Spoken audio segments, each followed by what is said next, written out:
Praise the lord. Good morning అండి. ఈరోజు దేవుని పరిశుద్ధ వాక్యము అపోస్తల కార్యములు 12వ అధ్యాయం 7-8 వచనాలు. ఇదిగో, ప్రభువు దూత అతని దగ్గర నిలిచెను. అతడుండిన గదిలో వెలుగు ప్రకాశించెను. దూత పేతురు ప్రక్కను తట్టి త్వరగా లెమ్మని చెప్పి అతని లేపగా సంకెళ్ళు అతని చేతుల నుండి ఊడిపడెను.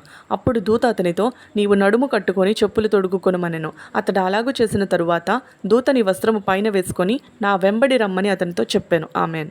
హేరోదు రాజుగా ఉన్న కాలంలో క్రీస్తును వెంబడించే ప్రతి ఒక్కరిని రాళ్లతో కొట్టి భయంకరంగా హింసించి చంపేస్తున్న రోజులవి. పేతురు సువార్త చెప్తున్నారని అతన్ని జైల్లో వేశారు. కానీ లోకంలో అతను చేయాల్సిన పని ఇంకా పూర్తవలేదు కాబట్టి దేవుడు తన దూత ద్వారా పేతుర్ని బయటికి రప్పించారు. దేవుడు అద్భుతాలు చేసే దేవుడు కదా. సంఖ్యలు అతను విప్పుకోలేరు కాబట్టి ఆయన దూత ద్వారా విప్పించారు.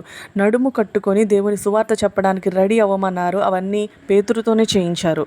దేవుడి కోసం ఏం చేయాలో ప్రిపేర్ అయి ఉంటే దేవుడు మన పని చేస్తారు. జైల్లోనే ఉండి చనిపోతే అతని కోసం ఎవరు మాట్లాడుకునేవారు కాదేమో. బయటకు వస్తే ఎంతో ఘోరమైన చావు ఉంటుందని తెలిసి ఆయన సువార్త చెప్పడానికి బయటకు వచ్చారు. God bless you.